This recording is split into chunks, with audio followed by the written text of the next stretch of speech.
Bueno, bienvenidos a esta versión de la reunión informativa. Ya saben que esta es la tercera vez que adoptamos el formato por subdirección. Nos gustaría un formato para todo el instituto, pero no cabemos.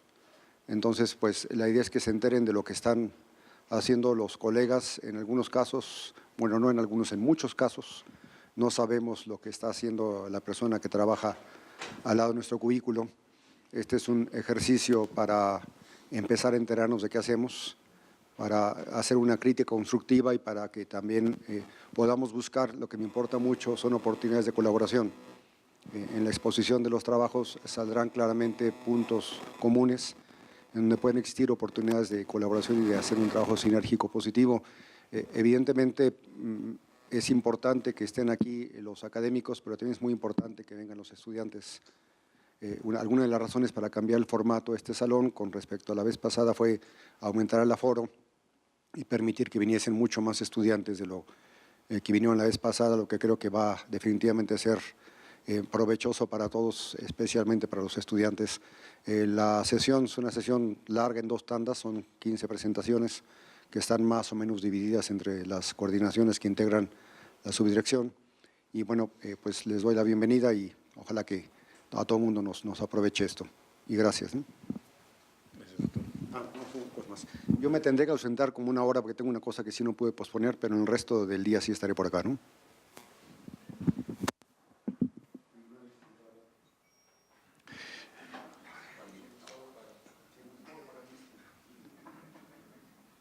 La RIA, usualmente conocida con este acrónimo, es el evento interno de divulgación científica más importante del Instituto de Ingeniería.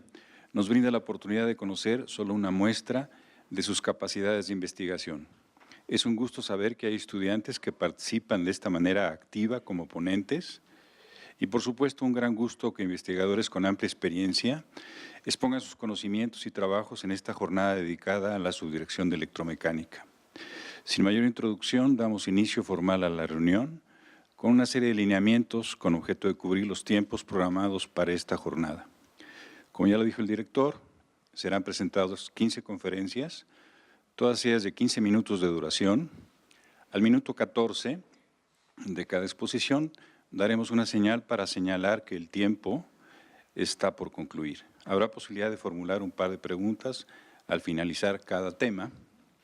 Mi compromiso es cubrir en tiempo el programa. Estoy consciente que la función de árbitro no es un rol agradable para ustedes, por ello agradezco su comprensión. Se me queda viendo Jaime. Reconocemos y agradecemos ampliamente a la maestra Sonia Briceño por su valioso apoyo como enlace en la definición de temas y ponentes para hacer esta jornada posible. Muchas gracias, Sonia.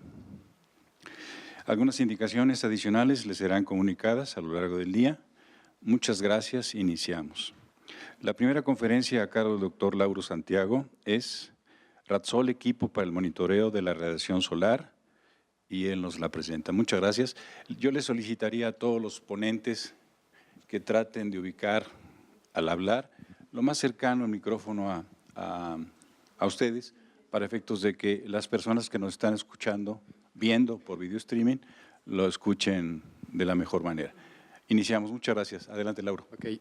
Buenos días. La presentación, como ya comentó Francisco, tiene que ver con un equipo que desarrollamos para el monitoreo de la radiación solar. En este proyecto participamos las personas que están aquí presentadas, Julio César Morales, de becario de doctorado del doctor Almanza, el doctor Almanza propiamente, y un estudiante de licenciatura, Ángel Hernández. La estructura de la presentación está conformada por los siguientes puntos: una introducción, hablamos de qué es lo que motiva este trabajo, la descripción general del proyecto, lo que desarrollamos, las pruebas efectuadas, los resultados y las conclusiones que se obtuvieron del trabajo. Esta primera fotografía seguramente a varios de ustedes aquí les traerá recuerdos.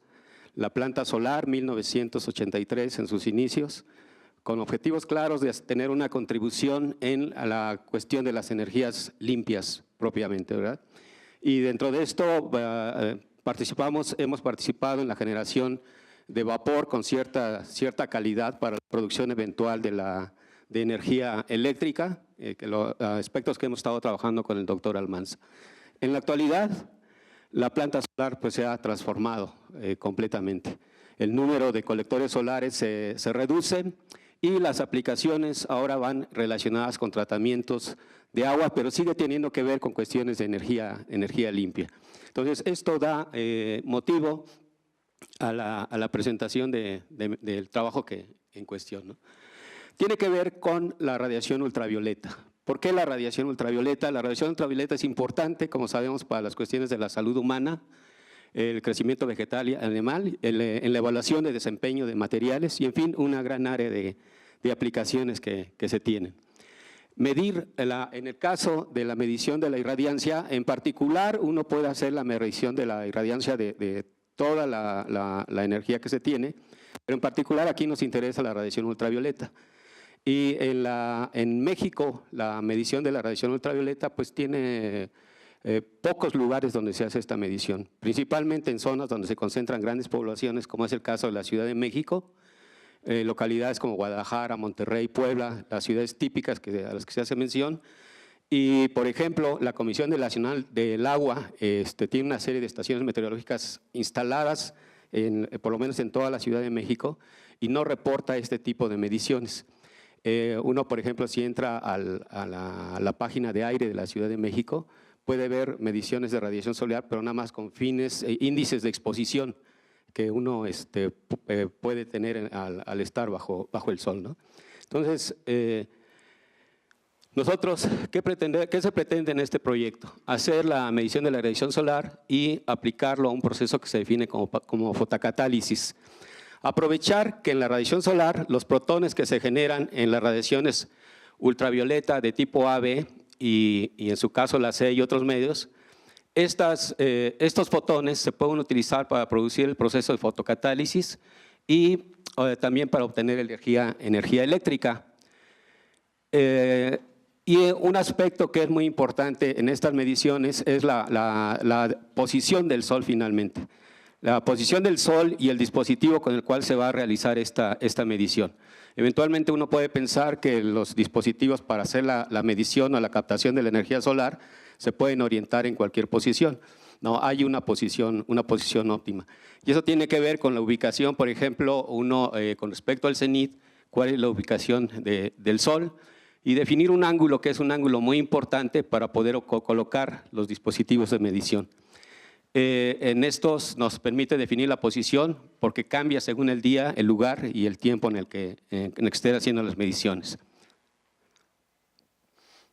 Para un parámetro que es muy importante es el ángulo de latitud solar, que está definido principalmente por la latitud y otras variables, que como sabemos la latitud pues está en función de si estamos ubicados en el sur o estamos ubicados en el norte, y no es lo mismo la latitud en la República Mexicana que en los Estados Unidos o en Canadá. Entonces, esto nos implica que la posición de los dispositivos va a variar.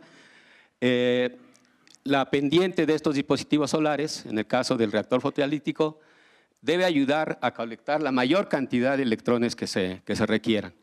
Y la irradiancia ultravioleta, el 50% más de esta proviene de la radiación difusa. O sea, no nada más importante la radiación directa que se tiene, sino también la radiación difusa. ¿Cuál es la hipótesis? La irradiancia, en particular la de tipo A, difiere significativamente si se ubica en planos inclinados o en planos horizontales. Nosotros queremos, con la medición de estos datos, determinar cuál sería la posición óptima, en particular para la Ciudad de México. Y la pendiente a lo largo del año, en diferentes dispositivos, para tratamientos de aguas, pues dependen finalmente de esta concentración de radiación solar. Nuestro experimento consiste en hacer la medición de estas radiaciones ultravioleta a lo largo del día y todo el año para determinar la relación de magnitudes entre el plano horizontal y el plano horizontal, definido por esta expresión que está representada ahí. Y esto en particular para los periodos de primavera, verano y otoño-invierno, en particular para la Ciudad de México. Inicialmente los dispositivos que se utilizaron fue un radiómetro, es un equipo portátil propiamente, pero muy limitado. El registro de datos eran cada 5 minutos y esa información uno después la puede procesar. Entonces esto da origen a este proyecto RADSOL, que nos va a permitir hacer la medición de los diferentes tipos de radiación ultravioleta con tiempos de adquisición de datos de 30 segundos. La estructura de RADSOL finalmente es una tarjeta principal, su fuente de alimentación, interfaces para la conexión de 6 radiómetros externos, sensores de humedad relativa y temperatura ambiente, una unidad de registro de datos, la interfaz para comunicación. Esta interfaz de comunicación puede ser de tipo serial con conexión directa a una computadora o almacenamiento en las memorias estas micro SD que están disponibles en el mercado, y bien trabaja con base en un reloj de tiempo real para fechar la adquisición de los datos, y algo que no debe faltar pues es la fuente de alimentación. Estas son fotografías de los elementos con los que trabajamos, la tarjeta principal, la tarjeta de comunicación Ethernet. Estas son las interfaces para la conexión de los diferentes sensores, la tarjeta de alimentación de la energía, los sensores para hacer la medición de la radiación ultravioleta, medición de la radiación directa, medición de la humedad y la temperatura, el reloj de tiempo real y la disposición que mostramos aquí son por lo menos de los 4 sensores de medición de radiación ultravioleta. Todo sistema, además de la electrónica, requiere del software necesario para poder funcionar. Entonces, desarrollamos un programa para este equipo donde inicialmente se hacen declaración de librerías, se configura propiamente la operación del sistema, el reloj de tiempo real, la comunicación Ethernet, la comunicación a dónde se van a guardar los datos y se realiza el proceso de registro de información en la memoria.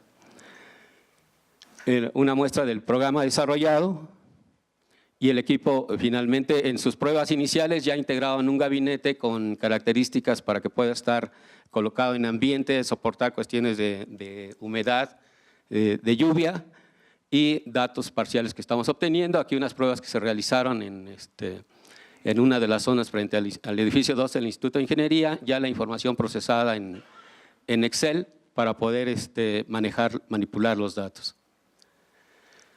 Este equipo para el monitoreo, como había comentado, en los periodos de primavera, verano y otoño-invierno, fue instalado en la Facultad de Estudios Superiores de Cuautitlán.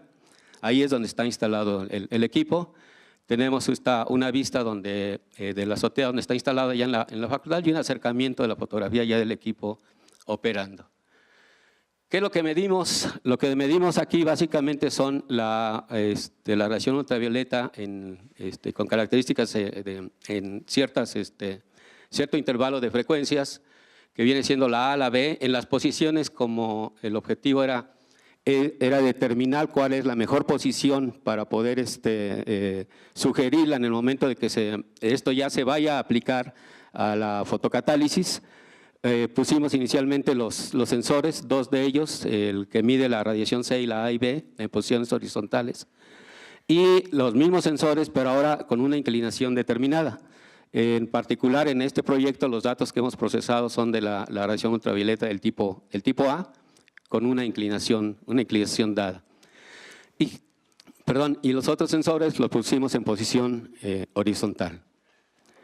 Los primeros datos que obtuvimos de los 6 sensores, su distribución y una vez procesados durante el día, lo que obtenemos finalmente es la radiación, que la medimos en miliwatts por centímetro cuadrado, de cada uno de los sensores en las posiciones horizontales o en las posiciones inclinadas. Aquí muestro los datos que se obtienen en el periodo de invierno, la distribución de estos datos, como podemos observar prácticamente es una distribución de tipo gaussiana, de alguna manera, a lo largo del día y en los periodos de verano. Los datos obtenidos, aquí en particular esto ya es una concentración de la información, y la información que presento aquí tiene que ver en el periodo de invierno. Lo pusimos en color azul para indicar esta cuestión del frío. Y en el caso de la zona de abajo, pues, lógicamente la cuestión del color rojo nos indica que son las mediciones en el periodo de primavera-verano. Y entonces, ¿qué es lo que hacemos? Vamos a determinar la relación entre las mediciones que hicimos de la posición horizontal y la posición con cierta inclinación, y eso nos va a indicar cuál es el grado óptimo que nosotros debemos colocar los dispositivos que se van a utilizar para el tratamiento de aguas. Aquí tenemos la relación de la inclinación con el horizontal a través de la expresión que definía al principio de la presentación, y vemos que prácticamente la relación es constante a lo largo del tiempo solar. Pero algo que aquí vamos a observar, que por ejemplo este es en invierno, ¿sí? La relación de la posición, y esta es en verano, el procesado de los datos. Finalmente, ¿qué nos arroja? Que en el caso de verano, la relación de la posición inclinada con respecto al horizontal nos da una relación alrededor de 0.9, mientras que en el caso del invierno, la relación nos da del orden de 1.2. Entonces, esto ya nos está dando una indicación de que nosotros a lo largo del año, para hacer el tratamiento de aguas, la posición del dispositivo que se va a utilizar no tiene que ser una posición fija. La vamos a tener que modificar, tenerla en el periodo de verano en una posición, y después tendríamos que modificar esa posición para obtener la mayor radiación ultravioleta posible, y que esto incida sobre el proceso del tratamiento del agua. Bueno, finalmente las conclusiones de este trabajo: el sistema se ha comportado estable, registrando las mediciones. Como ya comentaba, el comportamiento es un comportamiento de tipo gaussiano con respecto a la hora solar. Y aquí nos arroja la irradiancia. Hemos obtenido valores máximos de 5 miliwatts por centímetro cuadrado y a 7 miliwatts por centímetro cuadrado en los diferentes planos, sobre todo en este plano inclinado con 19.5 grados, nos está dando una mayor radiación, ¿no? En los periodos, la relación de la posición inclinada con respecto a la horizontal, como vimos en la gráfica, es prácticamente constante. Y estas relaciones han estado entre 1.1 y 1.4 alrededor del día solar. Estos datos, como ya comenté, se han obtenido en la zona norte del Estado de México, en la Facultad de Estudios Superiores de Cuautitlán. Estamos trabajando en un segundo sistema que se va a instalar en la planta solar de aquí de Ciudad Universitaria, y a ello le vamos a agregar, seguramente en estas mediciones hay otras variables físicas que tienen que ver en el comportamiento. Nosotros estamos considerando la velocidad y la dirección de viento en este nuevo sistema. Y comentar que en este proyecto, cuando su inicio lo tuvo justamente en la Facultad de Estudios Superiores de Cuautitlán, con las nuevas tecnologías de pronto sucede que muchos profesionistas pensamos que hacer las cosas integrando pues es prácticamente directo y podemos resolver los problemas. Aquí tuvieron una problemática que de estos medidores de radiación solar o de irradiancia dañaron los cinco sensores. Cada sensor cuesta $1,250. Y entonces lo mandaron ellos a que los repararan, y el fabricante les dijo, pues ya no tiene sentido repararlos, mejor te vendo otros, ¿no? Y pues se les ocurrió traerlos por acá con nosotros. Abrimos el dispositivo, ¿sí? Lo estudiamos y vimos que era posible repararlos. Lo reparamos y eso nos dio pie a este proyecto, entrar a este proyecto con esa reparación, y nos da pie a que eventualmente nosotros podamos desarrollar con algún apoyo, nos pueda permitir seguir desarrollando ese tipo de dispositivos. Finalmente, para ya concluir, pues agradecemos porque este proyecto ha sido parte de los proyectos de DEGAPA, un PIAPI de la Facultad de Estudios Superiores, y bueno, agradecimiento a las personas que han participado. Muchas gracias. Gracias a ti, Lauro. Gracias a ti. No sé si hubiera alguna pregunta de los participantes. Aquí el doctor Alejandro Rodríguez, por favor. Gracias, Lauro, por tu presentación. Oye, aunque muestres un gráfico así de muchos puntos de radiaciones ultravioleta tipo ABC, tengo entendido que C es la que mata, o sea, que la piel humana es la más sensible a C. ¿En qué porcentajes está dividido esa ultravioleta en tipo A, tipo B, tipo C generalmente? Bueno, efectivamente tienes razón que la que mayor incidencia tiene es la C, pero llega muy poco aquí a las mediciones que nosotros registramos, prácticamente no hay radiación C que llegue aquí a la Tierra, es muy poca. Las que sí llegan, las que sí tenemos son las componentes de A y B, y en particular la que mayor proporción tiene es la A. Entonces, esa es la que se pensaría en utilizar en este proceso de fotocatálisis. ¿Alguna otra pregunta? Pasamos a la siguiente conferencia. Muchas gracias, Lauro.